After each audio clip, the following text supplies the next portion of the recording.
আসসালামু আলাইকুম। এটিএন বাংলা সংবাদে সবাইকে স্বাগত জানাচ্ছি। আমি শান্তা ইসলাম। ক্ষমতায় গেলে রাষ্ট্র গঠনে জনগণকে সাথে নিয়ে একসাথে পথ চলার কথা জানিয়েছেন জামায়াতে ইসলামীর আমির ডাক্তার শফিকুর রহমান। উত্তরাঞ্চলে 10 দলীয় ঐক্যের নির্বাচনী সফরের দ্বিতীয় দিনে গাইবান্ধার সমাবেশে তিনি কথা বলেন। জামায়াত আমির বলেন, ক্ষমতায় গেলে চাঁদাবাজি নির্মূল করে অপরাধে জড়িতদের পুনর্বাসন করা হবে। গ্রাম ও শহরের নাগরিক সুবিধা সমান করার প্রতিশ্রুতিও দেন শফিকুর রহমান। এর আগে সকালে রংপুরে আবু সাইদের কবর জিয়ারত শেষে জুলাই শহীদদের প্রতি সম্মান জানিয়ে গণভোটে হ্যাঁ এর পক্ষে রায় দেওয়ার আহ্বান জানান তিনি। গাইবান্ধার সমাবেশ শেষে বগুড়া, সিরাজগঞ্জ ও পাবনা সফর করবেন জামায়াতে ইসলামের আমির ও 10 দলীয় ঐক্যজোটের নেতারা।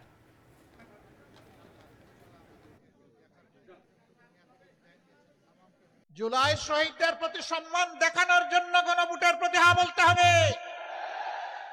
আপনাদের বুকের সন্তান আবু সাইদ বাংলাদেশকে পরিবর্তন করে দিয়ে গেছে, গোটা বাংলাদেশকে উদ্দীপ্ত করে তার জীবন উপহার দিয়ে এ দুনিয়া থেকে সে চলে গেছে।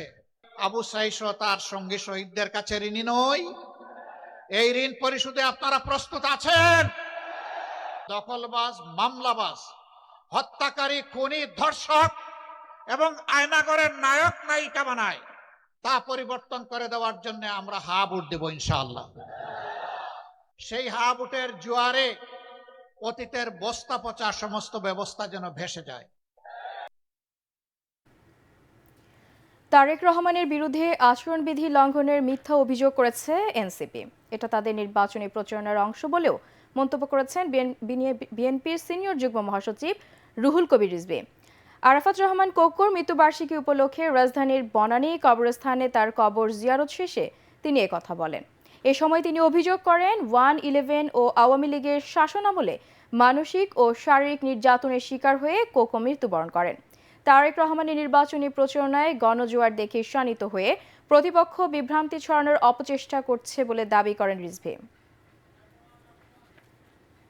এটা একটি পরিকল্পিত হাইপার প্রোপাগান্ডার অংশ। জনাব তারেক রহমান তিনি তার যে ডিসেন্ট কথাবার্তা, তার যে চমৎকার বক্তব্য এবং জনগণের সাথে সম্পর্কিত এবং জনগণের সাথে মিথস্ক্রিয়ার মাধ্যমে তার বক্তব্য যে আজকে প্রশংসিত হচ্ছে, তার নেতৃত্ব যে আজকে সারা দেশের মানুষের কাছে গ্রহণযোগ্য, এটিকে মেলাইন করার জন্য, এটি জনগণের কাছে বিভ্রান্তি তৈরি করার জন্য।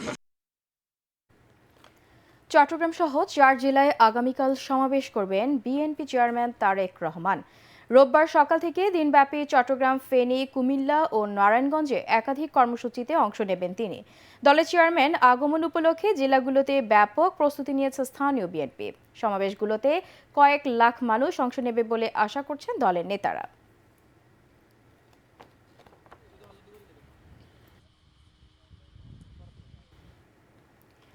ভোট চুরি ঠেকাতে 12 ফেব্রুয়ারি নির্বাচনের ফলাফল ঘোষণা না হওয়া পর্যন্ত ভোটারদের সতর্ক থাকার আহ্বান জানিয়েছেন ব্রাহ্মণবাড়িয়া 2 আসনের স্বতন্ত্র প্রার্থী ব্যারিস্টার রুমিন ফারহানা। সরাইল উপজেলার পাকশিমুল ইউনিয়নের 5 গাঁওয়ে নির্বাচনী জনসভায় তিনি কথা বলেন। এ সময় তিনি আরও বলেন, হাঁস হলো ভাগ্য পরিবর্তন ও নতুন শান্তির প্রতীক। তাই এলাকার উন্নয়নের লক্ষ্যে ভোটারদের হাঁস মার্কায় ভোট দেওয়ার আহ্বানও জানান তিনি।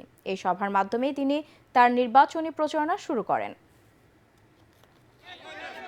আগামী 11ই ফেব্রুয়ারি বিকাল থেকে 12ই ফেব্রুয়ারি নির্বাচনের ফলাফল ঘোষণা না হওয়া পর্যন্ত আপনারা সতর্ক সজাগ থাকবেন, কেউ যেন ভোট চুরি করতে না পারে। বাগেরহাটে 9 মাসের শিশু সন্তানকে হত্যার পর ছাত্রলীগ নেতার স্ত্রীর আত্মহত্যা করেছেন। শুক্রবার বাগেরহাট সদর উপজেলার সাবেক ডাঙ্গা গ্রাম থেকে ঝুলন্ত অবস্থায় ওই নারীর এবং মেঝে থেকে শিশুর মরদেহ উদ্ধার করে পুলিশ। আত্মহত্যা করা কানিজ সুবর্ণা স্বর্ণালী বাগেরহাট সদর উপজেলা ছাত্রলীগের সভাপতি জুয়েল হাসান সাদ্দামের স্ত্রী এবং জাতীয় পার্টির নেতা রুহুল আমিন হাওলাদারের মেয়ে। হত্যার শিকার শিশু নাজিম হোসেন ওই দম্পতির একমাত্র সন্তান। 5 বছর আগে ছাত্রলীগ নেতা সাদ্দামের সাথে তার বিয়ে হয়। জুয়েল হাসান সাদ্দাম বর্তমানে বিভিন্ন মামলায় যশোর কারাগারে আছেন।